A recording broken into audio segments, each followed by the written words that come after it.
Welcome to Shield Maidens, Women of the Norse World, the podcast that celebrates the remarkable women of the Viking Age. From fierce warriors and powerful queens to wise seers and cunning goddesses, these women left an indelible mark on history. Join authors Johanna and K.S. each month as we explore the stories, achievements, and impact of Norse women. Welcome to Shield Maidens, Women of the Norse World. This is episode 19, and for this one, we have a special guest, and we'll get into the interview in just a little bit. I'm K.S. Barton, the author of the Norse family trilogy, in which a young Viking woman and a Viking warrior are caught in a deadly blood feud between two brothers. And with me is Johanna Wittenberg. Hi, Johanna. Hi, Kim. I'm Johanna Wittenberg, author of the Norse Women series, which is the story of Osa, who was a real Norse queen who lived and ruled alone in the early Viking Age. And our special guest this time is archaeologist Marianne Moen. She's head of the Department of Archaeology at the Museum of Cultural History in Oslo. Marianne has an MA with honors in archaeology from the University of Edinburgh, as well as an MA thesis written at the University of Oslo, which led to her PhD, which she completed in 2019. Marianne has written a great deal on the subject of women in the Viking Age, delving into the ways in which archaeologists have applied gender to grave findings and how presumptions of appropriate gendered behavior influence interpretations. Her main interests lie in feminist theory, and especially as regards the ways in which the past is constantly reproduced in the present and the intersections between archaeology, heritage, and identity. Other interests of Marianne's include mortuary archaeology, the uses of landscape and ritual behavior, especially sacrifice, in the Viking Age.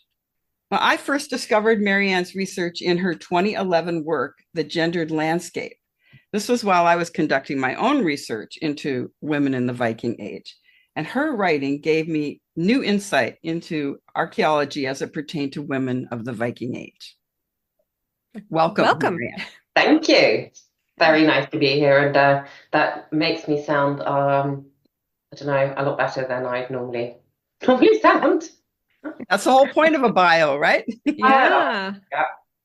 So other than that, can you tell us a little about yourself and how you came to be interested in the Viking Age? Yeah. So it was a bit of a long journey for me in the sense that I did my undergrad a long time ago, and it's probably best not to admit quite how long ago, because it makes me feel quite ancient. But I graduated in 2005, and I wasn't really doing Viking stuff at the time because I was in Edinburgh, where there wasn't really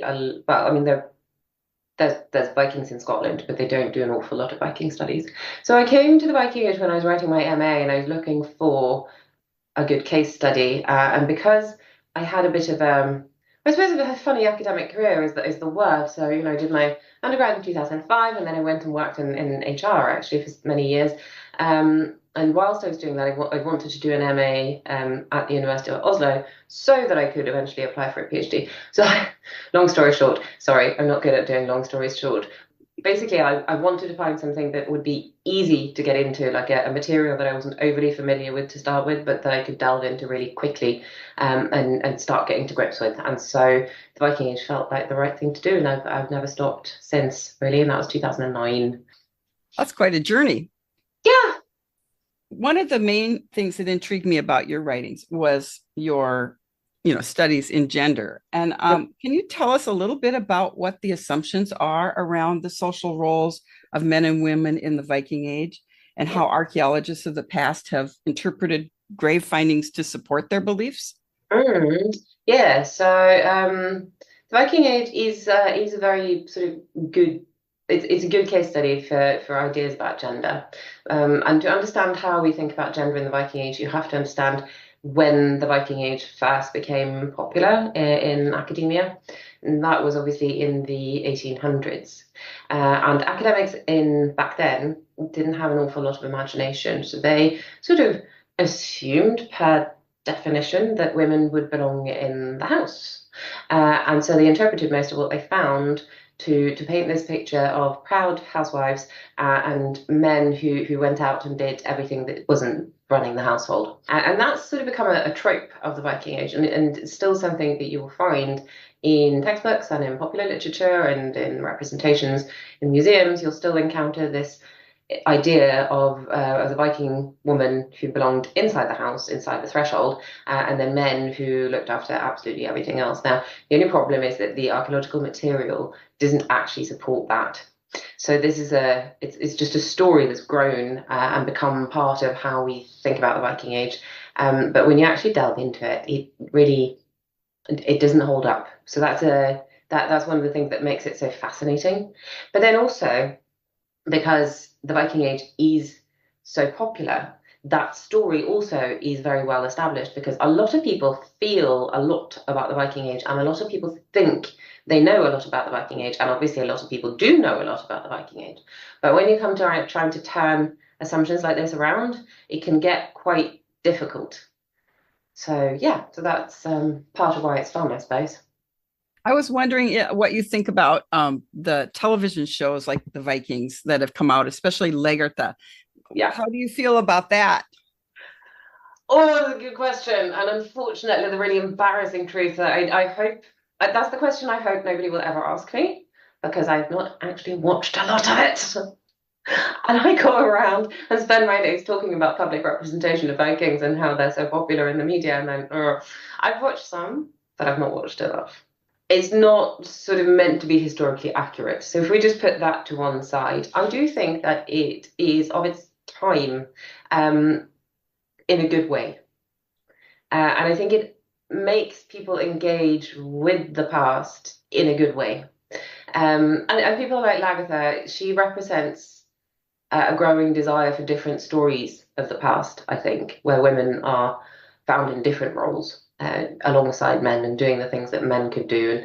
And it creates, I suppose, a more interesting story. So I'm all for it. And I do need to watch Vikings, but I'm waiting for at some point in the future when I get knocked down with the flu and I'll just watch it all back to back. It's going to happen. It's going to happen. I suggest you watch the first 2 seasons of Vikings and then maybe stop there, because they make Halfdan the Black and Harold Fairhair brothers. Oh, they take great liberties, but the first couple seasons I was very impressed with. Yeah, and things like that. I don't really think. I mean, quite frankly, the reason why I stopped watching is because I found it a little bit sort of no, these things. It's just I found it challenging to put aside my academic biases. But I should put aside my academic biases, because it doesn't really matter if it's historically accurate or not, as long as it tells a story that engages people with past people in a way, if that makes sense. It does. It does. Well, and a lot of people are then drawn to do more research and learn more because of that. Exactly. And I think that's what really matters. And, to a certain extent, everything we know about the past, we make up in the present. And obviously there are different layers of that. So my museum, we are very, very, very careful to tell stories of the past that are, backed up by the empirical material and all of that kind of thing. But a TV series doesn't have that.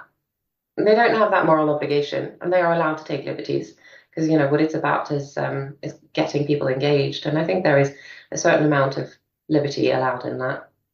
Well, they took their liberties, that's for sure. Yeah, but it is.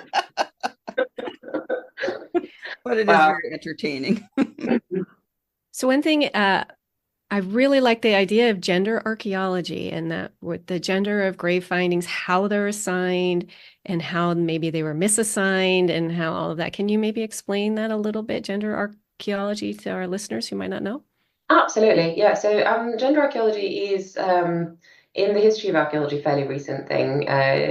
Started to become a thing in the 1970s in the Nordic countries, and then blew into the mainstream in Anglo-American archaeology in the 1980s. And what it's about is obviously trying to archaeology is traditionally a very male discipline. And if you look at publications from pre-gender archaeology, women are generally just there to bear children and cook or motivate men to do things. So obviously the point of gender archaeology is to try and nuance those stories so that we don't just get male able-bodied protagonists who go out and hunt and fight while women sit in the background and cheer them. That to an extent, still happens. So there is still a very big space for gender archaeology in terms of the stories that we tell about the past tend to focus on men of a certain kind who are, relatively young, healthy, and strong. And they tend to disregard other stories. Now, obviously, this is branching out, and that's a massive simplification, and it is becoming much better and more nuanced, but it still very much happens. So my entry, as many other archaeologists, choose to study gender roles through grave goods or graves, which is what I have done most of, which basically means that we try and understand past gender roles through how people were buried. But it's a very complicated game, that, because there's so many tropes in archaeology, and one of the things that people always say is the dead don't bury themselves. So we never know if the grave represents the person buried or the society buried or the people who buried them. We don't know if the things found with the person is their things, or if they're things left by mourners, or if they're things to show an idealized identity. So it's all very complicated, but I still think is one of the better ways of talking about what gender might have been meant and felt like in the past is looking at what people were buried with, because it's one of the few things where you find a direct correlation between a dead person and their objects. Obviously we find objects in other contexts as well, and you can excavate dwellings and that sort of thing, but you very rarely find you never find the people in the dwellings, whereas in a grave, obviously, you've got the people and the things. I don't know if that makes sense at all. It does. So can you tell us a little more about that specifically? And one of my main interests is the Oseberg burial ship. So maybe you could tell us, a little bit about that. Yeah. So Oseberg is actually one of the best examples why gender in graves is very dangerous. So just to put that into context, when a grave is excavated and we want to find out the gender of the person buried, there are basically three methods of going about it, well-established ones. So you've got osteological assessment of the skeletal material, which can, to a certain extent, determine if it's a man or a woman. It's not foolproof, but it's I've heard everything from 70 to 90% accurate, so it's fairly good. But then a lot of the time we don't have the skeletal material. Like in Norway, we have very little skeletal material. Most skeletons just disintegrate in the ground, or there's cremations, and so we're left with no body as such. So then you're left with trying to interpret a gendered identity from the objects, and that's where it gets really, really dangerous, because gender identity from objects rests on very outdated ideas of what men and women were buried with, and there's not always a lot of control material. So in the vast majority of mortuary studies, people still use a model that jewelry means it's a woman and weapons means it's a man. And obviously that's incredibly simplistic, and it disregards a whole host of other constellations. And the reason it's so dangerous is that an awful lot of graves don't have jewelry or weapons. So if you look at Ulsberg, which is, the richest female Viking grave known, in fact, the richest Viking age grave known at all, it doesn't have jewelry. It does have skeletons, so that's why we know they're women. But if you look at it, they're buried with mostly things that could belong to either men or women. And so that just shows how fragile this is, because if we didn't have the skeletons, it wouldn't be so clear cut. Now, what it does have is a lot of textile working equipment, and that does generally belong to women. It's actually a lot more secure when it comes to gendering than jewelry is. It's textile working equipment. So, but it is an interesting case in the sense that a lot of Viking age scholars will be reluctant to gender a grave female if they don't have oval brooches. And a lot of the well-known female graves don't have oval brooches. So it's a bit of a tricky one. Sounds like it.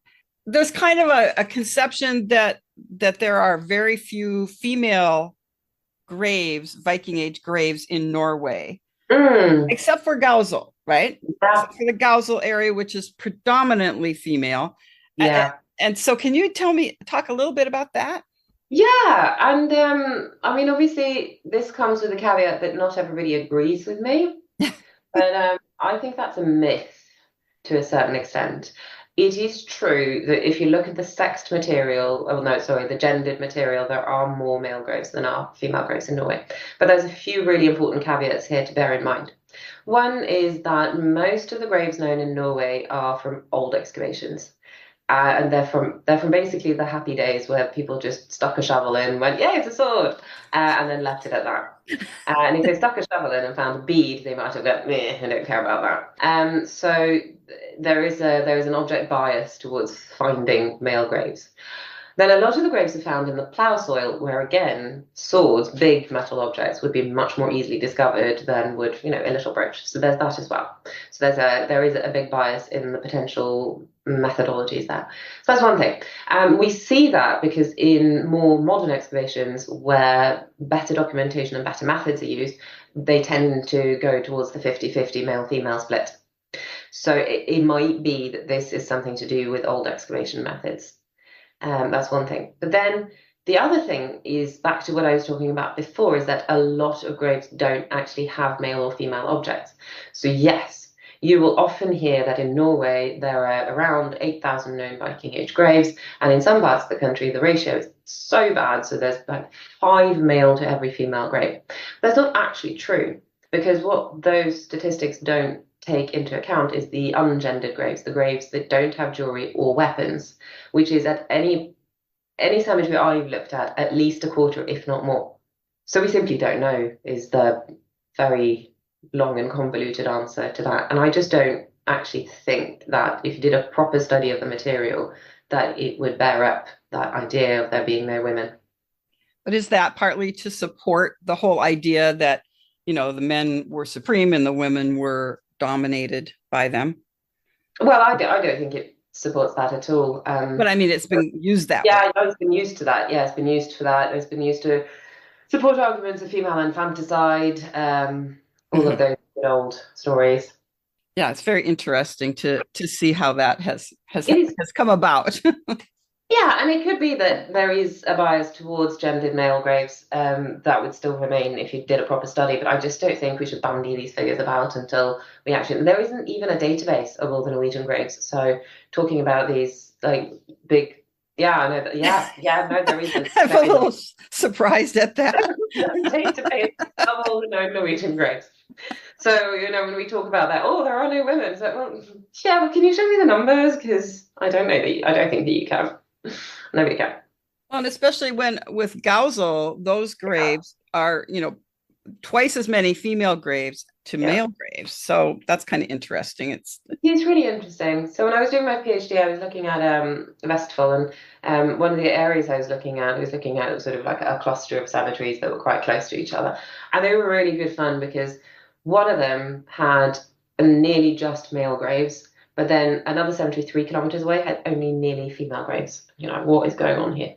That is strange. I know, it's interesting. Well, so what can you tell us about Viking Age women and their roles in society based on, what do we actually know based on current research? Oh, well, we know a lot. I don't think we know quite as much as we would like, that we think we know, I suppose. But then it also depends what sort of women we're talking about. Are we talking about wealthy, free women, very wealthy women, or are we talking about poor women? Because those are very different experiences. If we're talking about the sort of material that I've worked with, and we're talking about wealthy women, and from what I've seen, the things that they are buried with represent very varied lives. They could be involved in trade, they could be involved in craft, certainly were involved in craft with textile working equipment. Farming seems to have been a big thing. There's animals, there's that kind of thing found. So I think existence could be very varied, but then it also does depend on where they lived. Did they live in a town or in the countryside? That would also have changed their social experience quite a bit. But I think, and what I'm trying to say is that there's a lot more variation than we tend to think about in the kind of social roles that both women and men could and did have. And one thing you mentioned was that going back to the Victorians. And I've even mentioned this to other people, like, oh, I just blame it all on the Victorians. I Because love that. there's so much of like history that I blame on the Oh, Victorians. all of it. Yeah. And so you had mentioned that there is no like objective knowledge, that it doesn't just come from nothing, that there's always something subjective about it. And that kind of goes back to the people who were actually making these discoveries, and they put their own biases and their own understanding of what their culture is onto it. Can you maybe explain it maybe better than I am? No, I mean that was very well put. That's sort of like the core of everything that I do. I think that we need to always bear in mind that the knowledge that we produce about the past is made in the present. So I'm sure that in 100 years they'll use me as a laughing stock and go, oh my God, blame it all on the 2020s generation. They were awful. Because we can't help but think in the patterns that we are brought up in. I mean, I've gone through the university system in two countries. I think that, that they're European countries, and so I've been taught to think within certain structures. And you can teach yourself to question those, but I don't know that you can ever teach yourself to look from somewhere different, if that makes sense. So no matter what I do, any knowledge that I produce will still be produced by a white, middle-aged, middle-class, well-educated Scandinavian woman. And that's the same for the Victorians, but I'm glad you said it. I love blaming the Victorians. There is so much to blame them for. Oh my God. Just the list goes on. And when it comes to the Vikings, we can blame them for pretty much everything. And they romanticized them, and they made up these ridiculous gender stories. And there are no children in stories of the Viking Age. I blame that on the Victorians as well. So there's a lot to be getting into that. But I think that's really important when we talk about the past, is acknowledging that there are our stories, and our stories are shaped by the Victorians, and the list goes on, type thing. And then even when you were talking about the osteological evidence, it made me think of BJ 581 in Birka, and how even when there is that evidence that she's a woman, even in, what was it, 2017 when they did that, there's still a tremendous amount of pushback. Yeah. We're not done with that. We won't be done with that for any time soon, I don't think. It's very interesting, but I think that's a perfect case for how the ways that we study the past are as interesting as the past itself, isn't it? So, that article has caused so much controversy and so much discussion. It's made some people so happy and some people so unhappy, and it's absolutely fascinating in many ways. Well, the pushback is, yeah, that's just so interesting that even with all the evidence, Yeah. there's still people who are like, that can't possibly be, that a woman couldn't possibly be buried with all those weapons at this fortress. And it is impossible. She cannot have been a woman at all, or she must have been a sacrificed slave, or there must have been a man in that grave that has poof magically disappeared, which is incidentally an explanation furthered by the scholar who said that, also said the same thing about Ulsberg, that Ulsberg must also have had a man that poof disappeared, which makes you wonder a little bit, doesn't it? I like to stick to Occam's razor. Simplest explanation is going to be the best explanation. And if you have to make convoluted stories about skeletons disappearing or sacrifice slaves, then I think you've probably got a bit of an issue. You wouldn't do that for anything else. It's just when we find things that contradict the stories that we like to think we know about the Viking Age, or the past in general. And I think that's very revealing of the proprietary feelings that we have towards the past. Things come up and it tells us that maybe some of the things we thought we knew was wrong. Respected academics went out and said, quote, this can't be right because it doesn't fit with what we know, unquote. The mind boggles is that you are meant to be a scientist. This is not how it works. If evidence comes up to contradict what you think you know, then what you think you know might be wrong. But no, they just go, no, it can't be, and push it back under the carpet, or try to, but obviously that doesn't work. So it's massively complicated, and that controversy has raged, and it does still rage. But what it really is about is that, you have to acknowledge that maybe some of the things that have been written about the Viking Age in the past 200 years are wrong, or that the models that we base our knowledge on might need modifying. So, it's a very, very interesting case, and one Shield Maiden doesn't an army make, obviously, but she is that, and it's not the only evidence. And I've written this many times, and I've said it many times, and I'll continue to say it, but nobody should have been this surprised by BJ581. It shouldn't have been surprising to anybody who even looked at the matter. We have written sources, we have pictorial sources, we have other graves with women and weapons. This should not have come out of the blue in the way that it did. But because none of those things fit the stories we tell about the Viking Age, I guess nobody's really ever taken them all that seriously before. So it is very interesting. Do you think maybe people they've spent so much time and built their careers, it's like a little, I don't know if in Europe they have Jenga, that game with the tower blocks. Like if you take one of those blocks out and it teeters, it can just send the whole thing falling. Yeah. So I've built my whole career and I've spent all these years studying and I wrote this paper and that paper, and then all of a sudden it's wrong. Oof. Yeah, I hope not. I really hope not. No, I don't mean for you. I meant the people who were pushing Yeah, no, back against BJ581. Yeah. yeah, I do sometimes feel that there's been a certain amount of retreat to the trenches or Mm. to sort of defend arguments that are no longer tenable. And I do understand it, but good academic scholarship should be happy to contradict itself and to change its mind. But, ask me again in 10 years' time when people are critiquing my findings, and I will have to go, oops, I was wrong, and we'll see how well it goes. In some of Yeah. my books, I have some traditional women who stay home, but I mean, not every. I mean, there were women who did that, and Yeah, they were, so, definitely.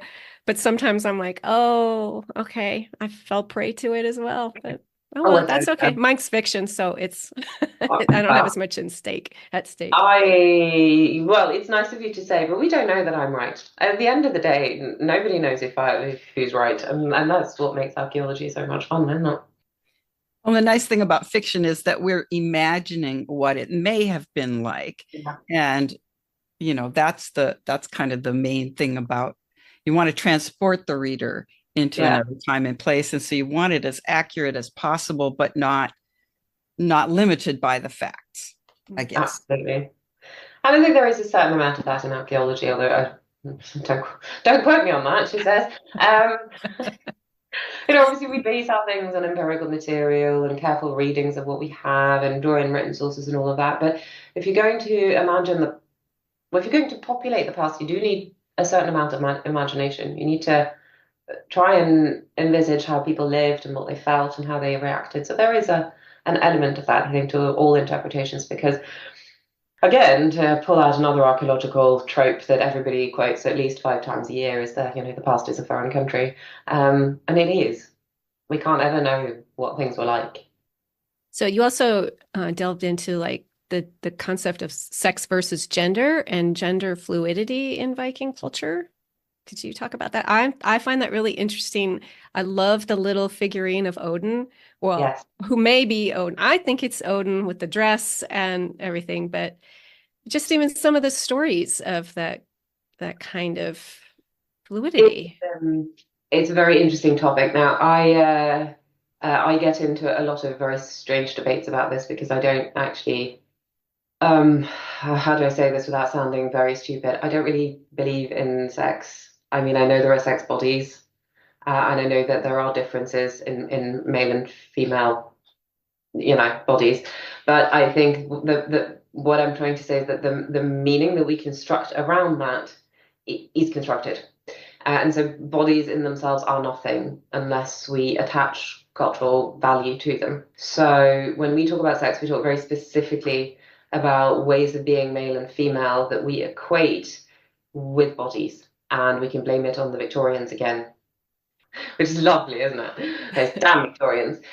Because they sort of invented male and female sex.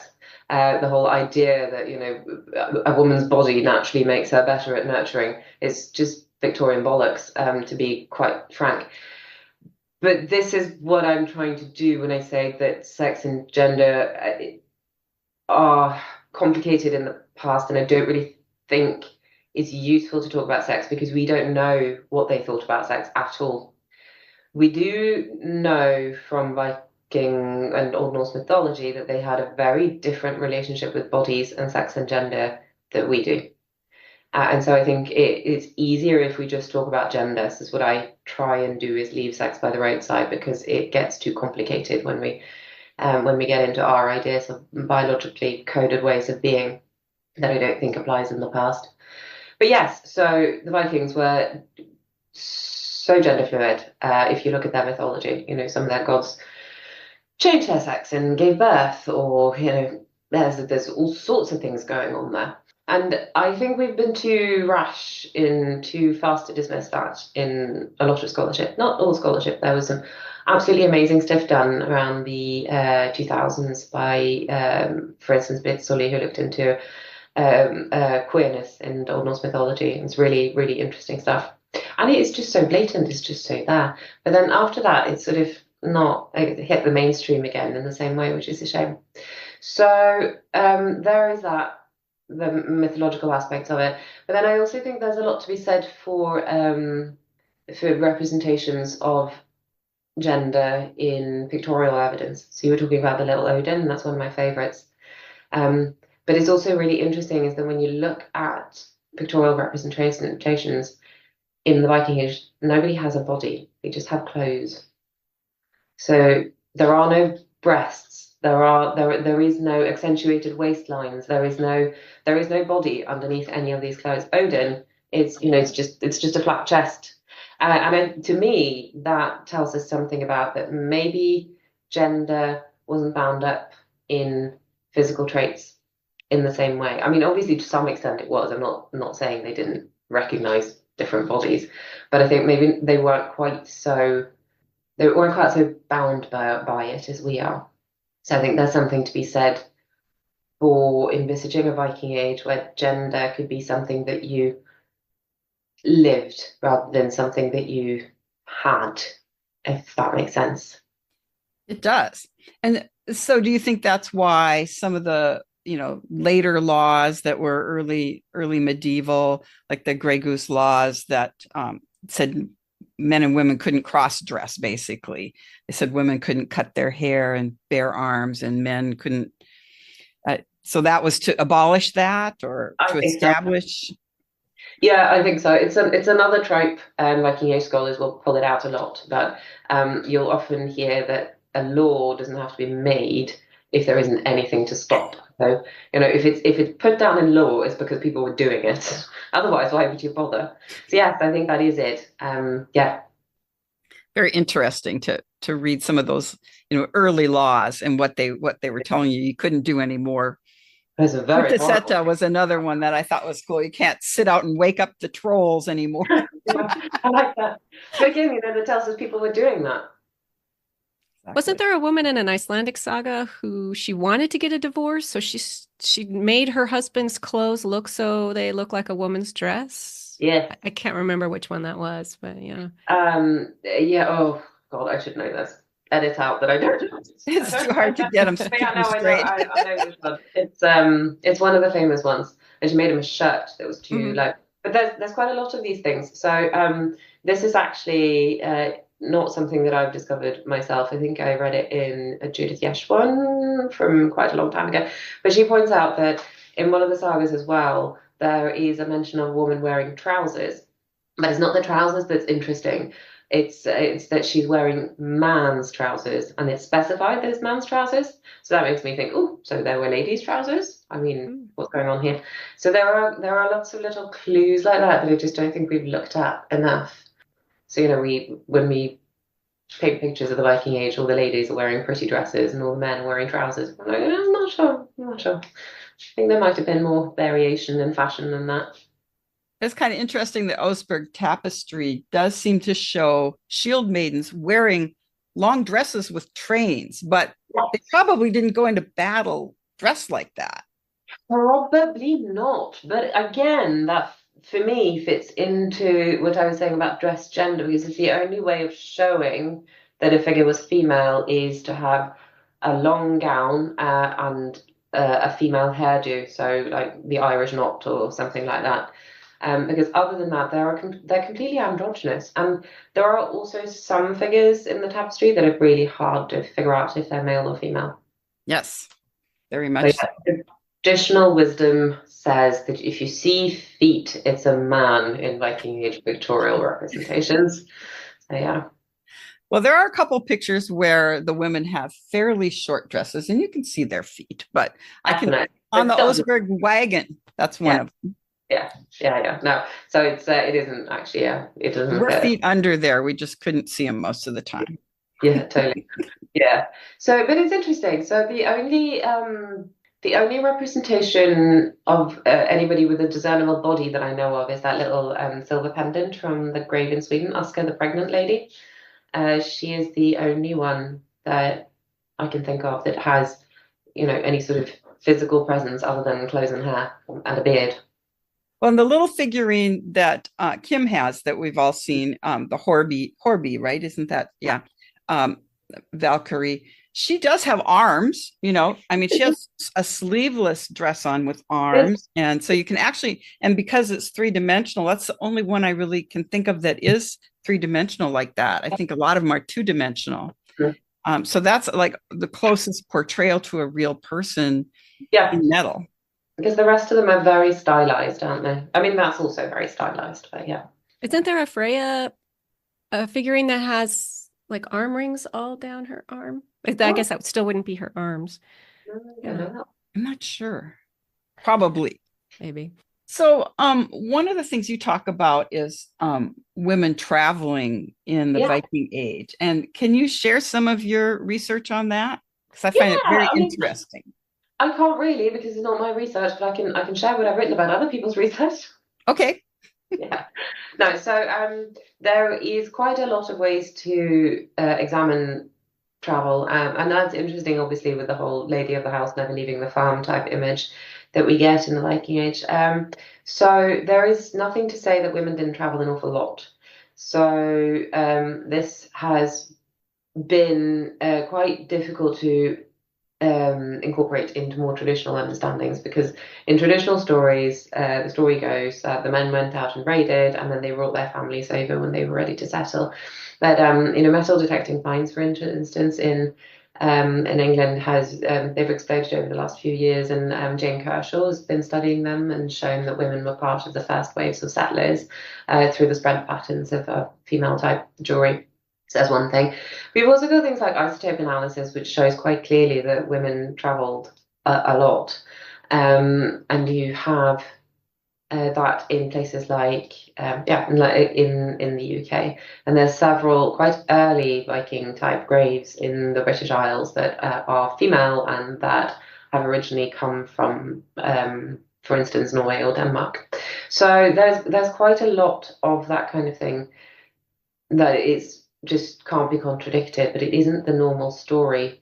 But then that's really interesting because you have to question where that story comes from because written sources talk about women traveling as well. So I don't really know when it was we decided that women didn't travel, but to me, it doesn't really seem to come from anywhere sensible, but it's just become a story anyway. We know women were amongst the first settlers to Iceland. We know they were amongst the first travellers to the British Isles.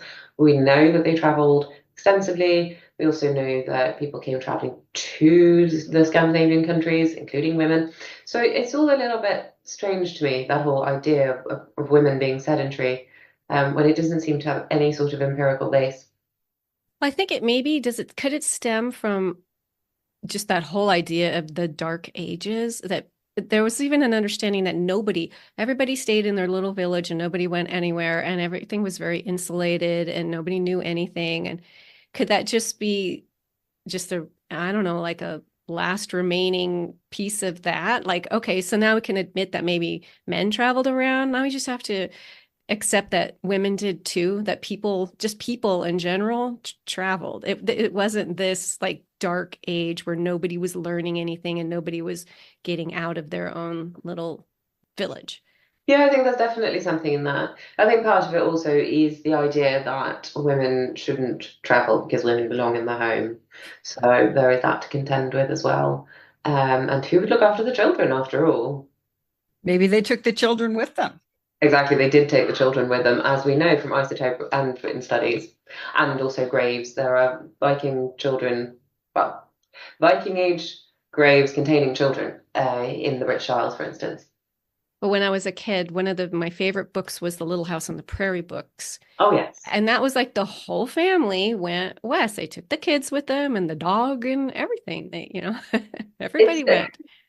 It's interesting because it comes back to that whole thing about how we make stories of the past in our own image and we make them within our own frames of knowledge. Yes, because we are used to a very 1950s style world, or Victorian, if you like, because they're oddly similar, where the man of the house goes out and makes the money and the woman stays at home with the children, and that we think is natural. But if you look at any other society, it's just not feasible. So yes, normally families would have traveled together.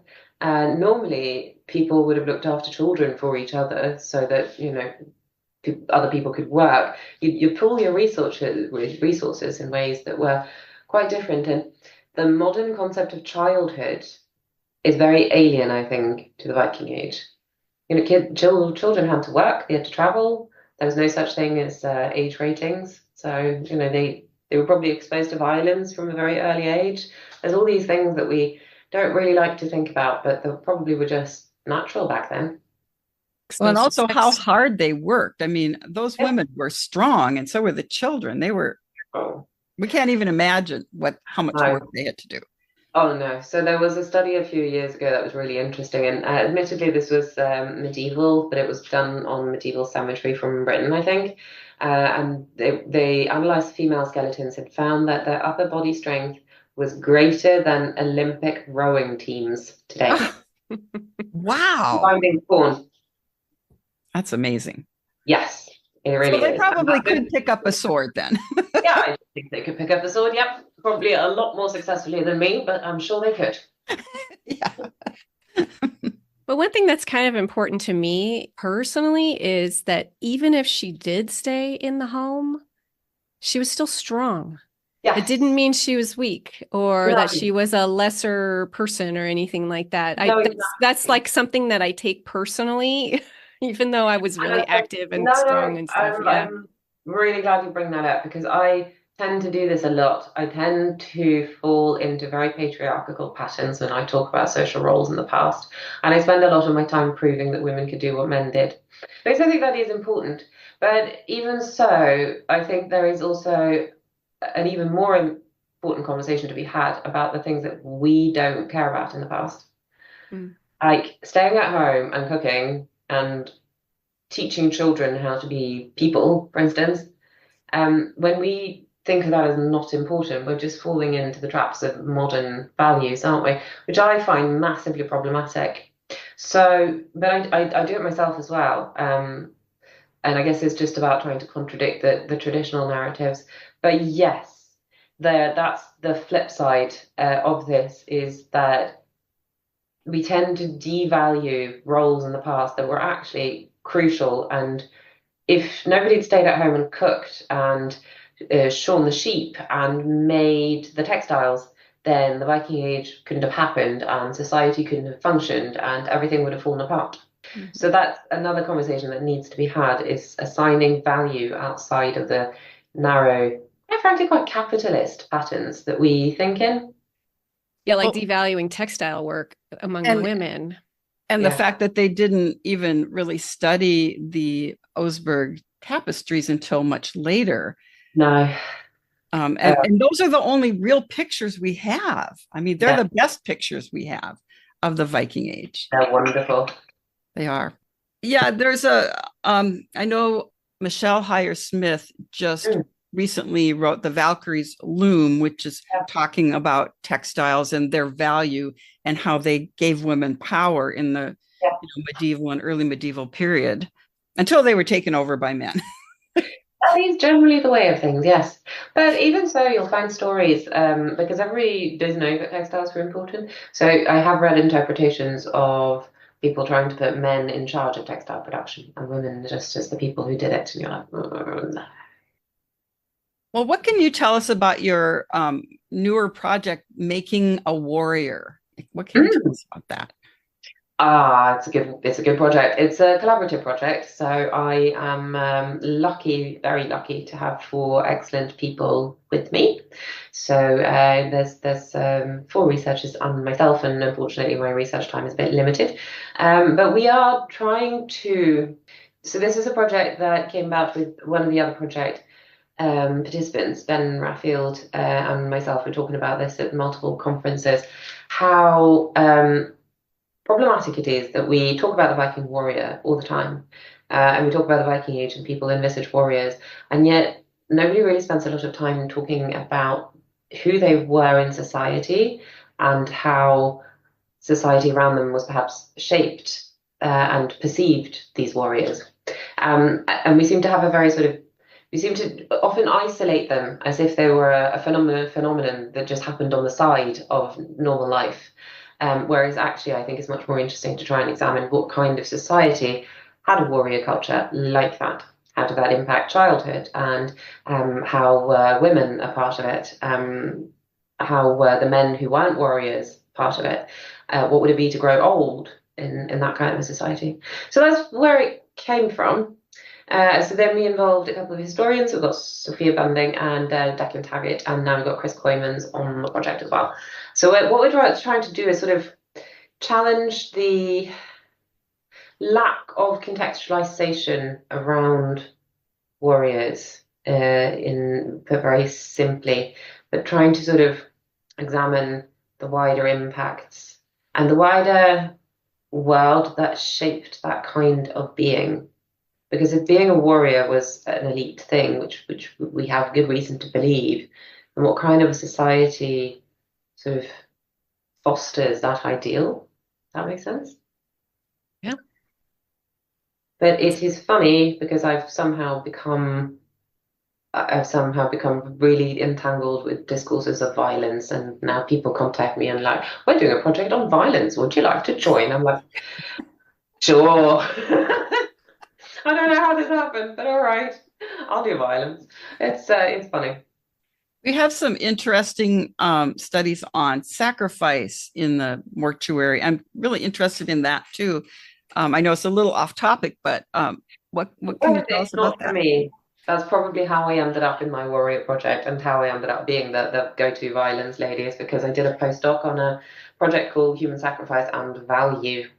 So I dabbled a bit in sacrifice studies.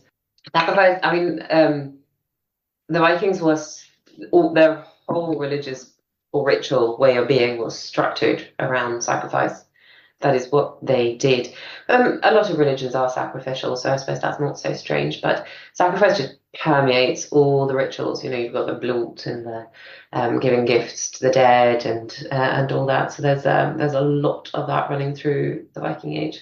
So I obviously brought my feminism into these studies. So I've done a little bit of research on how we tend to gender the discourse of sacrifice and how in the Viking Age, for instance, people are quite quick to assume that in a double grave, a woman will be sacrificed, and not the other way around, which I think is interesting and it's worth inquiring into why we are so quick to assume that it's always the woman who's been killed for a man. Very interesting. Yeah. So is there one takeaway you'd like our listeners to know about Viking women or about how the archaeology genders these, or just like one takeaway that you just like everybody to know? I would like to be a terrible, terrible archaeologist. Well, no, actually, very, very typical archaeologist, and go, we know far less than we think we know, and we need to study it a lot more, and we need to have our minds open because I think the past was a lot more interesting than we often think it was. Do you think there's a lot more to find archaeologically speaking in Scandinavia?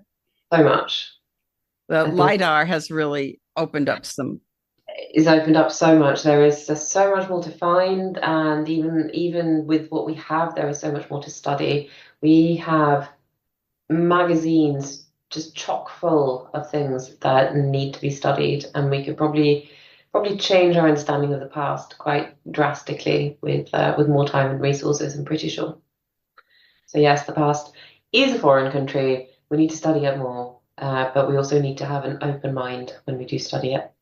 It's so much more interesting if the past is not just a reflection of our present, if it's its own thing. I think it is, yeah. Mhm. Yeah. Very exciting. All right. Well, thank you, Marianne, for coming to talk to us today. Thank you so much for inviting me. It's been really good fun. Yeah. Go write more about the Vikings. We need more stories. We intend to. Absolutely. We'll see everyone later. Bye. Thanks for listening.